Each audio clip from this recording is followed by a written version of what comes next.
நாட்டில் இருக்கிறவங்கெல்லாம் சோசியலிசம் தான் பேசினான். பல வகையான சோசியலிஸ்ட் கட்சிகள் இருந்தன. ஆலமர சோசியலிஸ்ட், குடிசை சோசியலிஸ்ட், பிரஜா சோசியலிஸ்ட், அந்த சோசியலிஸ்ட். இருக்கிறவங்களெல்லாம் சோசியலிசம் தான் பேசுவான். பணக்காரனுக்காக எவனும் பேச மாட்டான். இப்பொழுது ஏழைக்காக எவனும் பேசுவதில்லை, பணக்காரனுக்காகவே பேசுகிறார்கள். பணக்காரர்களெல்லாம் அரசியலுக்கு வந்து விட்டார்கள். SRM யூனிவர்சிட்டி அவர் எத்தனை 1000 கோடி வைத்திருக்கிறார். அவர் அரசியலுக்கு வருகிறார், MP ஆகிறார். பணத்தை வைத்து நாம் அரசியலில் எதையும் விலைக்கு வாங்க முடியும் என்ற காலம் வந்து விட்டால் பிறகு SRM யூனிவர்சிட்டிக்காரர்கள் தான் இங்கே வருவார்கள். அது மட்டுமல்ல, லாட்டரி சீட்டுக்காரர்கள்லாம் வந்து விடுவார்கள். ஆதவ அர்ச்சனா வந்து விட்டார். லாட்டரி சீட்டில் 50,000 கோடி பணம் அடித்து வைத்திருக்கிறார்கள். பாதி பரிசு கொடுத்தார்கள், பாதி பரிசு கொடுக்கவில்லை. அடித்த பணத்தை அவருடைய மனைவி MLA ஆகிவிட்டார் அதிமுகவில். இவர் விஜய் கட்சியிலே மந்திரி ஆகிவிட்டார். இன்னொரு மகன் புதுச்சேரியில போய் மந்திரியாக போகிறார். தமிழ்நாடு லாட்டரி சீட்டுக்காரர்களின் கைக்கு வந்து விட்டது. அதை உங்களுடைய வளர்ச்சிக்காக பயன்படுத்த வேண்டாமா? படிக்கின்ற போதுதான் நீ வளர்ச்சி அடைவாய். இல்லாவிட்டால் இப்ப விஜய் முதலமைச்சராக இருந்து கொண்டு ஏன் தடுமாறுகிறார்? படிக்கின்ற பழக்கம் அவருக்கு இல்லை. ஆகவே அவருக்கு எதுவும் தெரியாது. வாழ்நாள் முழுவதும் ஸ்டார்ட் என்று சொன்னால் அவர் இயல்பா செயல்படுவார். பேக்கப் என்று சொன்னால் வீட்டுக்கு வந்து விடுவார். கட் என்று சொன்னால் நடிப்பதை நிறுத்திக் கொள்வார். இப்படி பழக்கப்பட்ட ஒருவர் இன்றைக்கு ஆட்சிக்கு வருகின்ற போது தடுமாறுகிறார். அறிவு கெட்டவனை எல்லாம் ஆலோசனை வைத்துக் கொள்கிறார். கண்டவனெல்லாம் அவரை சுற்றி இருக்கிறான். மேக்கப் மேன், டச்சப் காரி, கால் ஷீட் பார்த்தவன் எல்லாம் அரசியலில் ஆலோசனையாக ஆகும். சும்மா இந்த சீமான ஒரு சின்ன மாவட்ட படுக்க சொன்னால் பெரிய மாவட்ட படுக்க சொன்னால் என்றெல்லாம் அவன் பேசுகிறான். அதற்கு பிறகு இவன் மீது எனக்கு எந்த மரியாதையும் இல்லை. தமிழ் இன உணர்வும் தமிழ் மொழி உணர்வும் நாம் தனி இனம், தனி பண்பாடு, தனி கலாச்சாரம் என்பதை கற்றுக் கொடுப்பதற்கு பெரியாரும் அண்ணாவும் தான் இருந்தார்கள். யாரையடா சொன்னாயடா இதுக்கு ஒரு ஈட்டடி கொடுத்து பாடுவது. ஆதி தூதோ தீது தத்தை தூதோதாது தூதி தூதொத்தி தூததே தித்தி தோதி திதி, இப்படி தானாவில் பாடு, மானாவில் பாடு. இதெல்லாம் ஒரு தனியன் பூங்குன்ற ஒரு சிந்தனை 2000 ஆண்டுகள் வாழ்கிறது. யாதும் ஊரே அவரும் கடி என்ற சிந்தனை. ஆக இந்த 700-800 ஆண்டுகளாக பிராமணர்கள் ஏற்றம் பெற்றார்கள். சமஸ்கிருதம் ஏற்றம் பெற்றது, வேதம் ஏற்றம் பெற்றது. தமிழர்கள் தாழ்ந்து போனார்கள், திருக்குறளை படிக்காமல் போனார்கள். இத்தகைய நிலைக்கு பிறகு வெள்ளைக்காரன் வந்து கல்வி வந்து கொஞ்சம் கொஞ்சமாக முன்னேறி இப்பொழுது தமிழர்கள் தங்களுடைய பழைய இன உணர்வுகளை பெறுவதற்கு அண்ணாவும் பெரியாரும் காரணமானார்கள். இந்த முட்டாள்கள் மந்திரியாக இருக்கிற முட்டாள்களுக்கு சொல்லுகிறேன், ஏற்கனவே மந்திரியாக இருந்த முட்டாள்களுக்கும் சொல்லுகிறேன், யானை மேலேயே இருக்க முடியாது, கீழே இறங்க வேண்டும். நீ அயோக்கியனாக இருக்கிற காரணத்தினால் நான் சட்டமன்ற உறுப்பினராகும், நீ அயோக்கியனாக இருக்கிற காரணத்தினால் நான் மந்திரியாக வேண்டும். ஆகவே நீ நல்ல அரங்காவலனாக இருந்தால் எனக்கு சாமி கொடுவது மட்டும்தான் வேலை. நீ நன்றாக ஆட்சி செய்தால் எனக்கு வேலை ஒரு குடிமகனாக வாழ்வது மட்டும்தான்.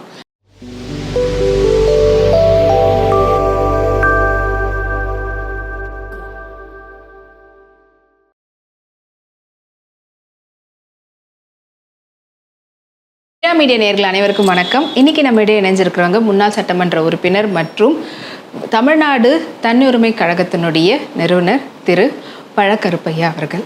வணக்கம் சார், எப்படி இருக்கிறீங்க?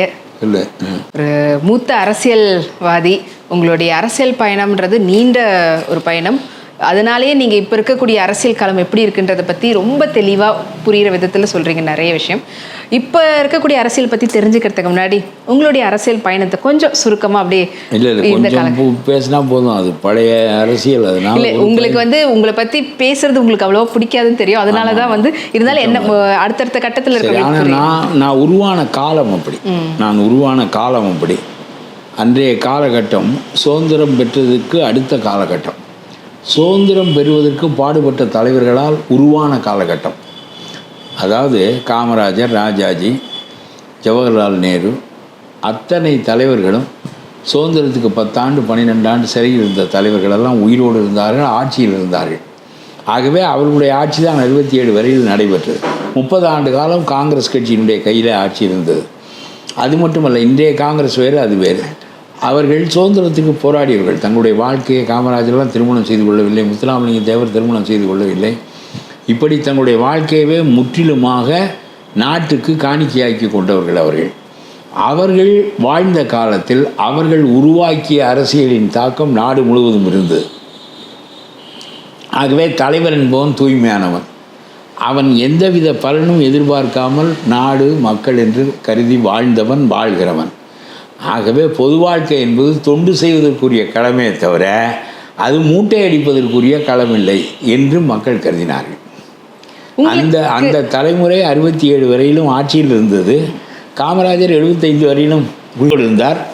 காமராஜரிடம் நான் 25 வயதில் காங்கிரஸ் கட்சியில் அன்றைக்கு காரைக்குடி நகர காங்கிரஸ் கமிட்டி தலைவராக நான் சேர்ந்தேன். உள்ளே சேர்ந்தபோது தொண்டனாக சேர்ந்தேன். பிறகு தொண்டனா சேர்றதுக்கு முன்னாடி உங்களுக்குள்ள ஒரு அரசியல் ஆர்வம் அது என்ன என்றால், அது ஒரு ஐடியாலஜிக்கல் ஏஜ், அது ஒரு லட்சியபூர்வமான காலம், குறிக்கோள் காலம். ஆகவே அந்த தலைவர்கள் வாழ்ந்த காரணத்தினால் பொது வாழ்க்கை என்பது தூய்மையாக இருந்தது. இன்னொன்று, பெரியாரும் அண்ணாவும் தூய அரசியல் தலைவர்கள். அவர்கள் காந்தியினுடைய தாக்கம் பெற்று பொது வாழ்க்கையில் தாங்களும் அதுபோல் தொண்டு என்ற நிலையில் வாழ்ந்தவர்கள். ஆகவே அவர்கள் தனிப்பட்ட முறையில் அவர்கள் எந்த பயனும் அடைந்தவர்கள் இல்லை. வேறொரு கொள்கைக்காக கட்சி அமைத்து கொண்டு வேறொரு இயக்கத்தை கட்டியவர்கள். அதுவும் நாட்டுக்கு தேவையான இயக்கமாகத்தான் இருந்தது என்பது இன்னொரு நிலை. ஆக பெரியாரும் அண்ணாவும் எதிர்கட்சி தலைவர்கள், கம்யூனிஸ்ட் கட்சி தலைவர்கள் எல்லாம் பெரும் தியாகிகள். புரட்சி செய்வதற்காக தெலுங்கானா புரட்சியெல்லாம் செய்து அவர்கள் பல காலம் சிறையில் வெந்தவர்கள். இப்படிப்பட்ட காலம். நாட்டில் இருக்கிறவனெல்லாம் சோசியலிசம் தான் பேசினான். பல வகையான சோசியலிஸ்ட் கட்சிகள் இருந்தன. ஆலமர சோசியலிஸ்ட்டு, குடிசை சோசியலிஸ்ட்டு, பிரஜா சோசியலிஸ்ட்டு, அந்த சோசியலிஸ்ட். இருக்கிறவனெல்லாம் சோசியலிசம் தான் பேசுவான். பணக்காரனுக்காக எவனும் பேச மாட்டான். இப்பொழுது ஏழைக்காக எவனும் பேசுவதில்லை, பணக்காரனுக்காகவே பேசுகிறார்கள். பணக்காரர்களெல்லாம் அரசியலுக்கு வந்து விட்டார்கள். SRM யூனிவர்சிட்டி அவர் எத்தனை 1000 கோடி வைத்திருக்கிறார். அவர் அரசியலுக்கு வருகிறார், MP ஆகிறார். பணத்தை வைத்து நாம் அரசியலில் எதையும் விலைக்கு வாங்க முடியும் என்ற காலம் வந்து விட்டால் பிறகு SRM யூனிவர்சிட்டிக்காரர்கள் தான் இங்கே வருவார்கள். அது மட்டுமல்ல, லாட்டரி சீட்டுக்காரர்கள்லாம் வந்து விடுவார்கள். வருஷனா வந்து விட்டார். லாட்டரி சீட்டில் 50,000 கோடி பணம் அடித்து வைத்திருக்கிறார்கள். பாதி பரிசு கொடுத்தார்கள், பாதி பரிசு கொடுக்கவில்லை. அடித்த பணத்தை அவருடைய மனைவி MLA ஆகிவிட்டார் அதிமுகவில். இவர் விஜய் கட்சியிலே மந்திரி ஆகிவிட்டார். இன்னொரு மகன் புதுச்சேரியில் போய் மந்திரியாக போகிறார். ஆக தமிழ்நாடு லாட்டரி சீட்டுக்காரர்களின் கைக்கு வந்து விட்டது. தமிழ்நாடு இந்த SRM யூனிவர்சிட்டி மாதிரியான பெரிய பணக்காரர்கள், SRM யூனிவர்சிட்டி, அந்த இவர் சண்முகம், இது மாதிரி பெரிய கல்வி நிறுவனங்கள் பல 1000 கோடி பணம் சேர்த்து வைத்திருப்பவர்களெல்லாம் விலைக்கு வாங்கக்கூடிய களமாக அரசியல் ஆகிவிட்ட காரணத்தினாலே அவர்களெல்லாம் உள்ளே வருகிறார்கள். நீங்கள் இணைஞ்சு ஆரம்பித்தது உங்களுடைய பயணம் வந்து காங்கிரஸில் ஆரம்பிச்சிங்க? ஆமாம், அது கேட்டால் காங்கிரஸ் என்பது அன்றைக்கு நான் உள்ளே நுழைந்த போது இந்திய ஜனநாயகத்திற்கு ஆபத்து என்று காமராஜ் சொன்னார். சேவ் டெமோக்ரஸி, சேவ் இந்தியா என்பதுதான் அன்றைய அரசியல் முழக்கம். அப்பொழுது இந்திரா காந்தி எமர்ஜென்சியை அறிவிப்பதற்குரிய நிலையில் இருந்தார். ஆகவே அவர் அதிகாரம் தன்னிடம் இருக்க வேண்டும், அதற்கு எந்த வழிமுறையையும் கையாளலாம் என்று கருதிய அவருக்கு நேர்மாறாக காமராஜர், மொரார்ஜி தேசாய் போன்ற தலைவர்கள் இருந்தார்கள். இவர்களின் பக்கமாக நான் வந்தேன். ஆக காமராஜ் ஒன்று சொன்னார், அது என்னை ரொம்ப பெரிதாக கவர்ந்தது. அவர் சொன்னார், நான் சின்ன வயதில் வீட்டை விட்டு போய்விட்டேன். போய் நாடு, சுதந்திரம், காந்தி என்று திரிந்தேன். இப்படியே என்னுடைய வாழ்க்கை கழிந்தது. 10 ஆண்டுகள் சிறையில் இருந்தேன். பிறகு முதலமைச்சரானேன், அதெல்லாம் வேறு. 10 ஆண்டு சிறையில் இருந்தேன். நான் நினைத்தேன், இந்த நாடு விடுதலை அடைந்து விட்டால் மக்களெல்லாம் சுதந்திரமாகி விடுவார்கள், எல்லா வசதிகளையும் பெற்று விடுவார்கள். வெள்ளைக்காரன் நம்மை சுரண்டுவதால் தான் நாம் மக்கள் எதையும் பெற முடியவில்லை என்று நான் நினைத்தேன். ஆகவே விடுதலைக்கு போராடுவது என்னுடைய வாழ்க்கை குறிக்கோள் என்று மணந்து கொள்ளவில்லை, குடும்பத்தை தேடவில்லை, குடும்பத்தை உருவாக்கி கொள்ளவில்லை. இப்படியே இருந்தேன். ஒரு சுதந்திர போராட்டம் முடிந்தது. ஆகவே மக்களுக்கு இனிமேல் நல்லது செய்ய வேண்டும் என்கின்ற நிலை வந்துவிட்டது. இனிமேல் நாடு நன்றாக ஆகிவிடும் என்று நான் கருதினேன். ஆனால் ஒரு முறை சுதந்திர போராட்டத்திற்காக பாடுபட்ட நான் இன்னொரு முறை சொந்த நாட்டுக்காரியாலேயே நம்முடைய சுதந்திரம் முடக்கப்படும், எமர்ஜென்சிகளின் வழியாக. பிறகு நாடு சுதந்திரத்தை இழக்கும், மீண்டும் இந்தியா அடிமைப்படும், மீண்டும் ஒரு சுதந்திர போராட்டத்தை நடத்த வேண்டிய தேவை ஏற்படும், அதிலே நானே பங்கு கொள்ள வேண்டிய நிலை ஏற்படும் என்று கருதவில்லை என்று சொன்னார். It impressed me very much. இதுதான் நாட்டு மேலே, நாட்டு மக்கள் மேலே இருந்த அந்த தலைவனுடைய பேச்சு. நாமும் அது மாதிரி முதல் சுதந்திர போராட்டத்தில் நான் நினைத்தேன், முதல் சுதந்திர போராட்டத்தில் பங்கு பெற நாம் பிறக்கவில்லை. 2ஆம் சுதந்திர போராட்டத்தில் காமராஜர் தலைமையின் கீழே பங்கு பெற நமக்கு வாய்ப்பு இருக்கிறது, இந்த வாய்ப்பை நம்ம தவறவிடக்கூடாது என்று ஒரு ஆவேச உணர்வு உந்தப்பட்டு அரசியலுக்கு வந்தேன். என்னோடு இன்னும் சில நண்பர்கள் வந்தார்கள், விஜயராகவன் அவர்கள், என்னுடைய சில நண்பர்கள் எல்லாம் வந்தார்கள். ஆனால் உங்களுடைய சிறு வயது அப்படின்றது எப்படி சார்? அப்படி இருக்கட்டும். அது சிறைக்கு போனேன்னு வைத்தேன். 10 தடவை சிறைக்கு போயிருக்கிறேன். 10 நாள், 15 நாள், 6 மாதம், 5 மாதம், பல காலங்கள், எத்தனையோ தடவை சிறைக்கு போயிருக்கிறேன். 19 நாள் உண்ணாவிரதம் இருந்திருக்கிறேன் காரைக்குடி குடிநீருக்காக. 19 நாள் உண்ணாவிரதம் இருந்து நான் சாவினுடைய விளிம்பை தொட்டு பார்த்து விட்டு மீண்டேன். சங்கரலிங்க நாடாருக்கு பிறகு நீண்ட நாள் உண்ணாவிரதம் இருந்தவன் நான் தான். சங்கரலிங்கனா இறந்தே போனால் இன்னும் கூடுதல் நாட்கள் இருந்தார். எனக்கு அந்த கோரிக்கை நிறைவேறிவிட்டது. 19ஆம் நாள் என்னை சிறையிலேயே வைத்திருந்தார்கள். சிறையிலேயே நோன்பு இருந்தேன். பிறகு எனக்காக அந்த ஊரே கொந்தளித்தது. 3 நாட்கள் பேருந்துகள் ஓடவில்லை. 3 நாள் காரைக்குடி நிலை குலைந்தது. அதனுடைய விளைவாக என்னை வெளியே விட்டு விட்டார்கள். பிறகு காரைக்குடி தண்ணீர் பிரச்சனை தீர்ந்தது. அதனால் என்னை குடிநீர் காவலர் என்று அழைத்தார்கள். பிறகு அவர்கள் மறந்து விட்டார்கள். நான் மட்டும் அதை நினைவு வைத்திருக்கிறேன். இது எந்த வயசுல? அவர்கள் மறந்து விட்டார்கள், நான் மட்டும்தான் அதை நினைவு வைத்திருக்கிறேன். அது ஒரு பக்கம் அவர் கேட்டோம். இது எந்த வயசு இருக்கும்? இதெல்லாம் 30-35 வயசுக்குள். இதெல்லாம் 25 வயதில் தொடங்கிய வாழ்க்கை 35-38 வயசு இருக்கும் அப்பொழுதெல்லாம். தமிழ் ஆர்வம், தமிழ் எனக்கு இளம் வயதிலேயே ஏற்பட்ட தனித்தமிழ் இயக்கத்தை சேர்ந்தவன் நான். தமிழில் கலப்பு கூடாது என்று கருதுகிறவன் நான். விஜய் என்று நான் எழுத மாட்டேன், விசை என்று தான் எழுதுவேன். காமராசர் என்று தான் எழுதுவேன், காமராஜ் என்று எழுத மாட்டேன். ஸ்டாலின் என்று எழுத மாட்டேன், இசுடாலின் என்று தான் எழுதுவேன்.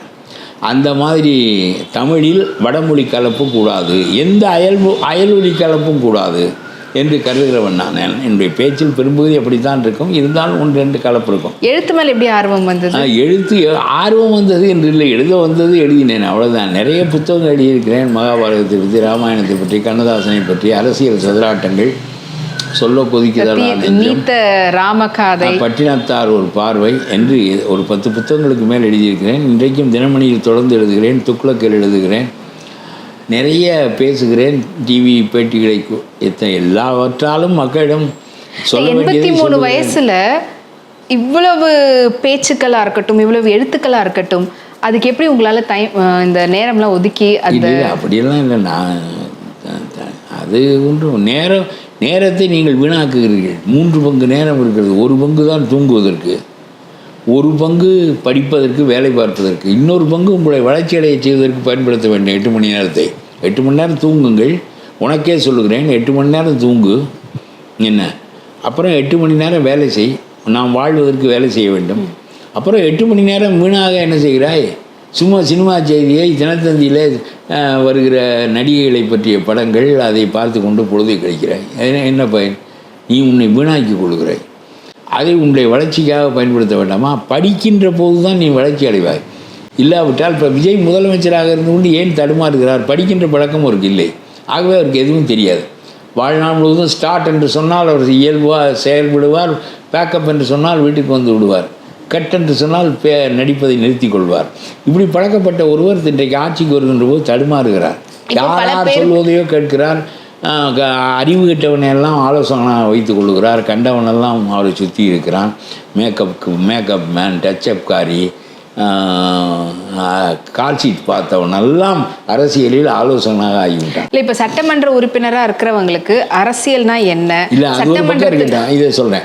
இப்படி ஒரு ஐடியாலஜிக்கல் ஏஜ், ஒரு பெரிய லட்சியபூர்வமான காலம் இருந்தது. ஒரு பக்கம் விடுதலை அடைந்தது, விடுதலை. 2வது பக்கம் 2வது விடுதலை, எமர்ஜென்சிக்கு எதிராக ஜனநாயக போர். இன்னொரு பக்கம் திராவிட இயக்கம், இந்தி எதிர்ப்பு போர், தமிழ் மொழி இன உணர்வு. அவர்கள் அண்ணாவும் பெரியாரும் செய்த தொண்டு குறைவானதில்லை. சும்மா இந்த சீமான ஒரு சின்ன மாவோடு படுக்க சொன்னால், பெரிய மாவோடு படுக்க சொன்னால் என்றெல்லாம் அவன் பேசுகிறான். அதற்கு பிறகு இவன் மீது எனக்கு எந்த மரியாதையும் இல்லை. தமிழ் இன உணர்வும் தமிழ் மொழி உணர்வும், நாம் தனி இனம், தனி பண்பாடு, தனி கலாச்சாரம் என்பதை கற்றுக் கொடுப்பதற்கு பெரியாரும் அண்ணாவும் தான் இருந்தார்கள். பெரியாருடைய தென்னிந்திய நல உரிமை சங்கத்தில் ஒன்றுமில்லை, சுயமரியாதை இயக்கத்தில் ஒன்றுமில்லை, நீதி கட்சியில் ஒன்றுமில்லை. திராவிடர் கழகமாக ஆனபோது தமிழ்நாடு இன உணர்வு பெற்று விடுகிறது. இதை கால்டுவெல்லிருந்து பெற்றார் பெரியார் என்றாலும், நாம் திராவிடர்கள், நம்முடைய நாகரிகம் தனி நாகரிகம், நம்முடைய நாகரிகம் சிந்து சமவெளி நாகரிகம், அதிலிருந்து வந்தவர்கள். இந்த நாட்டுக்கு 2 நாகரிகம் தான் இந்தியாவை உருவாக்கின. ஒன்று பிராமணனின் வேத நாகரிகம், இன்னொரு திராவிடர்களின் சிந்து சமவெளி நாகரிகம். அவர்களுக்கு முந்தியவர்கள் நாம். அவர்களுக்கு பாணினி உண்டு, நமக்கு தொல்காப்பியன் உண்டு. அவர்களுக்கு சமஸ்கிருதம் உண்டு, நமக்கு தமிழ் உண்டு. அவனுடைய மொழி அடிவயிற்றை பிடித்து கொண்டு பேசுகிற மொழி. நம்முடைய மொழி தொண்டைக்கு மேலே பேசுகிற எளிய மொழி. நமக்கு திருக்குறள் உண்டு, அவனுக்கு கீதை உண்டு, வைத்துக்கொள். ஆக எல்லாவற்றிலும் நமக்கு காப்பியங்கள் உண்டு, அவனுக்கு இதிகாசங்கள் உண்டு, ராமாயணம் போன்ற இதிகாசங்கள் உண்டு. அவனுக்கு நிகராக அவனை விட 1 இன்ச்சு கூடுதலாகவாவது நாம் இருந்தோம். ஆனால் நாம் எப்பொழுதும் தமிழ்நாட்டை நாயக்கர்கள் ஆண்டார்கள், மராத்தியர்கள் ஆண்டார்கள், பிராமணர்களை தூக்கி தலையில் வைத்து கொண்டு ஆடினார்கள். அதனாலே சமஸ்கிருதம் வளர்ந்தது, தமிழ் அடிந்தது. 13ஆம் நூற்றாண்டுக்கு பிறகு வள்ளலார் தோன்றுகின்ற காலம் வரையிலும் தமிழனுக்கு இருண்ட காலம். சும்மா தனிப்பாள் திரட்டு எழுதி கொண்டு வந்தான். யாரை எடா சொன்னாயடா, இதுக்கு ஒரு ஈட்டடி கொடுத்து பாடுவது. தாதி தூதோ தீது தத்தை தூதோ தாது தூதி தூதொத்தி தூததே தித்தி தோதி திதி, இப்படி தானாவில் பாடு, மானாவில் பாடு. இதெல்லாம் ஒரு கனியன் பூங்குன்ற ஒரு சிந்தனை 2000 ஆண்டுகள் வாழ்கிறது. யாதும் ஊரே அவரும் கடி என்ற சிந்தனை. ஆக இந்த 700-800 ஆண்டுகளாக பிராமணர்கள் ஏற்றம் பெற்றார்கள், சமஸ்கிருதம் ஏற்றம் பெற்றது, வேதம் ஏற்றம் பெற்றது, தமிழர்கள் தாழ்ந்து போனார்கள், திருக்குறளை படிக்காமல் போனார்கள். இத்தகைய நிலைக்கு பிறகு வெள்ளைக்காரன் கல்வி கொஞ்சம் கொஞ்சமாக முன்னேறி இப்பொழுது தமிழர்கள் தங்களுடைய பழைய இன உணர்வுகளை பெறுவதற்கு அண்ணாவும் பெரியாரும் காரணமானார்கள். நாடு விடுதலை அடைவதற்கு காந்தி, காமராஜ், ராஜாஜி, நேரு போன்றவர்கள் காரணமானார்கள். ஆனால் நான் காந்தியை பின்பற்றுகிறவன் தான். நான் தனித்தமிழ் இயக்கம், தமிழ் இன உணர்வுடையவன், ஈழச் சுதந்திரத்திற்காக முன்னின்றவர்களில் நானும் ஒருவன். அந்த கூட்டத்தில் நானும் ஒருவன். எப்படி இந்த நாடு குடியரசு பேணப்பட வேண்டும், இந்திய நாட்டின் குடியரசு பேணப்பட வேண்டும் என்று போராடினேனோ, அதற்கு சிறைக்கு போனேனோ, அது மாதிரி ஈழம் விடுதலை அடைய வேண்டும் என்று சொன்னபோது முன்னணியில் நின்றவர்கள் இல்லை என்றாலும் பின்னணியில் நின்றவர்களிலாவது நான் ஒருவன். அதனால் நான் தேசிய கட்சியிலிருந்து திராவிட தமிழ் இயக்க கட்சிக்கு வந்தேன். அதுவரையிலும் நான் தேசிய கட்சியில் தான் இருந்தேன். மொரார்ஜி தேசாய் சொன்னார், Ceylon should not integrate, that is nationalism என்று சொன்னார். நேஷனலிசம் என்பது சிறுபான்மையினுடைய உரிமையை பறிப்பதா என்று நான் சிந்தித்தேன். ஒரு மொழி பேசுகிற ஒரு இன மக்கள், ஒரு நிலப்பகுதியில் வாழ்கிறவர்கள் பாதிக்கப்படுகின்ற போது பெரும்பான்மை எண்ணிக்கையை வைத்து மெஜாரிட்டேரியன் ரூல் என்ற அடிப்படையில் சிங்களவர்கள் ஆதிக்கம் செலுத்துவதற்கு இந்தியா, மொரார்ஜி தேசாய், இந்திரா துணை போகவில்லை. மொரார்ஜி தேசாய் போன்றவர்கள் அதை ஆதரித்து பேசுவார்களே, ஆனால் அது சரியான கருத்து இல்லை என்று நான் மொரார்ஜி தேசாயோடு எனக்கு நல்ல பழக்கம் உண்டு. அவர் என்ன கருப்பியா, your all fools, Tamils will oppose Hindi, don't you need a national language என்றெல்லாம் என்னிடம் கேட்பார். அவர் வீட்டிலெல்லாம் போய் பேசி கொண்டு வந்துருக்கிறோம். பம்பாயில் அரபிக்கடலை பார்த்து அவருடைய சின்ன வீடு, ஒரு நாட்டினுடைய தலைமை அமைச்சராக இருந்தவர் ஒரு சின்ன வீட்டில் இருந்தார். ஸ்டாலினும் உதயநிதியும் வாழ்கிற வாழ்க்கைக்கும் அவர்கள் வாழ்கிற வாழ்க்கைக்கும் உள்ள வேறுபாடு இது. ஆக அப்படிப்பட்டவரை எதிர்த்தேன். ஆகவே நான் ஈழ விடுதலைக்காக தேசியம் என்பது தனித்தனி இனங்களை ஒடுக்குவது, அது இந்தியாவுக்கும் பொருந்தும் என்று சொல்லி majoritarian single is rule will oppress the Tamil race, minority Tamil race என்ற அடிப்படை நான் தேசிய கட்சியை விட்டு மொரார்ஜி தேசாயை விட்டு வெளிவருவதற்கு காரணமானது. எந்த எமர்ஜென்சியை வைத்து போராட தேசிய கட்சியில் நுழைந்தேனோ அந்த தேசிய கட்சியை எதிர்த்து ஒரு கொள்கை காரணமாக வேறுபட்டு மொழி இன உணர்வு கட்சிக்கு நான் வருகிறேன். பிறகு பல தடுமாற்றங்கள் எல்லாம் ஏற்பட்டன என்பது ஒரு பக்கம் இருக்கட்டும். இப்படி ஒவ்வொரு தடவையும் ஐடியாலஜிக்கல் டீவியேஷன் அதுதான் என்னை கட்சி மாற வைத்தது, கருத்தை மாற்றியது, என்னுடைய கருத்து நிலையே மாறியது. பாரத தேசம் என்று தோள் கொட்டுவோம் என்ற நிலையில் இருந்து தமிழன் என்று சொல்லடா, தள்ளினம் நெல்லடா என்று சொல்லுகின்ற நிலைக்கு மாறுதல் ஏற்பட்டது. எல்லாம் ஒரு நிலை பொழுது அதுதான் ஒரு தேசிய கட்சியில் உங்களுடைய அரசியல் பயணத்தை ஆரம்பிச்சு இதுக்கப்புறமா தமிழ்நாட்டுக்கு காக்கக்கூடிய திராவிட கட்சிகள்லையும் இருந்திருக்கிறீங்க. முக்கியமா அதிமுக கட்சி நீங்க ரெப்ரசென்ட் பண்ணி சட்டமன்ற உறுப்பினராக இருந்திருக்கீங்க. பாரு, அதுல ராஜினாமா செய்து விட்டு வந்தேன். அதுதான் 14வது சட்டமன்ற அசம்பிளியில நீங்க இருந்திருக்கிறீங்க. ஆனா இப்ப இருக்கக்கூடிய ஜெயலலிதா ரொம்ப நல்ல தலைவர், அதுலாம் ஒன்றும் வேறுபாடு இல்லை. நல்ல முதலமைச்சர், உறுதியான பெண்மணி. ஆனால் அவருக்காக நான் நிறைய எழுதினேன். அதெல்லாம் இன்னும் பெரிய கதையாக சொல்ல வேண்டும், அது இப்பொழுது நேரமில்லை. ஆனால் எதற்காக என்றால், ஒரு கட்டத்தில் பதவி என்பது பெரிதில்லை. நீ தந்த பதவி, என்னோடு உனக்கு உடன்பாடு இல்லை, என்னை நீ நீக்குவது என்ற முடிவுக்கு வந்து விட்ட பிறகு உன் பதவி எனக்கு வேண்டாம் என்று சொல்லிவிட்டு கொடுத்து விட்டு வந்து விட்டேன். ஆமாங்க, ஓராண்டு இருந்தது, வந்து விட்டேன். ஆனால் இதை பதவியோடு பிறந்தோம். இந்த முட்டாள்கள் மந்திரியாக இருக்கிற முட்டாள்களுக்கு சொல்லுகிறேன், ஏற்கனவே மந்திரியாக இருந்த முட்டாள்களுக்கும் சொல்லுகிறேன், யானை மேலேயே இருக்க முடியாது, கீழே இறங்க வேண்டும். யானை மேல் ஏறுவது நல்ல பார்ப்பதற்கு வசதியாக இருக்கும், கம்பீரமாக இருக்கும், பிறகு இறங்க வேண்டும். யானை மேலேயே வாழ முடியாது, எல்லா பதவியும் விட்டு இறங்க வேண்டும். ஸ்டாலின் இறங்கி விட்டார், உதயநிதி இறங்கி விட்டார், எடப்பாடி இறங்கி விட்டார், எல்லாரும் இறங்க வேண்டும். அதனால் அது ஒரு கருவி. அந்த கருவியை பயன்படுத்தி நமக்கு நல்லது செய்ய முடியும் என்றால் செய்வோம், இல்லை என்றால் தொலையட்டும். அந்த கருவி இல்லாவிட்டால் அது ஒரு வேலை. நான் திரும்ப திரும்ப ஒரு தத்துவம் சொல்லுவேன். திருவண்ணாமலை கோயிலுக்கு நாம் ஏன் அறங்காவலராக இருக்க வேண்டும்? 6 காலம் பூஜை ஒழுங்காக நடக்கிறது, கோயில் தூய்மையாக வைத்து கொள்ளப்படுகிறது, நிர்வாகங்கள் ஒழுங்காக நடக்கின்றன, சம்பளங்கள் ஒழுங்காக கொடுக்கப்படுகிறது, வருகிறவர்களுக்கு பிரசாதங்கள் ஒழுங்காக கொடுக்கிறார்கள், திருவண்ணாமலையில் ஒழுங்காக தீபம் ஏற்றுகிறார்கள், திருவிழாக்கள் நடக்கின்றன என்றால் நாம் போய் சாமியை கும்பிட்டு விட்டு வீட்டுக்கு போக வேண்டியதானே? எதுக்கு இந்த பாரத்தை தலையில் சுமக்க வேண்டும்? அறங்காவலர் என்ற பாரத்தை ஒன்று கோயில் பணத்தை கொள்ளையடிக்க வேண்டும் என்ற நோக்கம் இருக்க வேண்டும், இல்லாவிட்டால் சாமிக்கு தொண்டு செய்வது புண்ணியம் என்று நினைக்கின்றதாக இருக்க வேண்டும். நம்ம இதை செய்வதற்கு அந்த புண்ணியத்தை தேடிக்கொள்ள ஒரு தொண்டு செய்துவிட்டு புண்ணியத்தை தேடிக்கொள்ளட்டும். நாம் எல்லோரும் அந்த இது தேவையில்லை.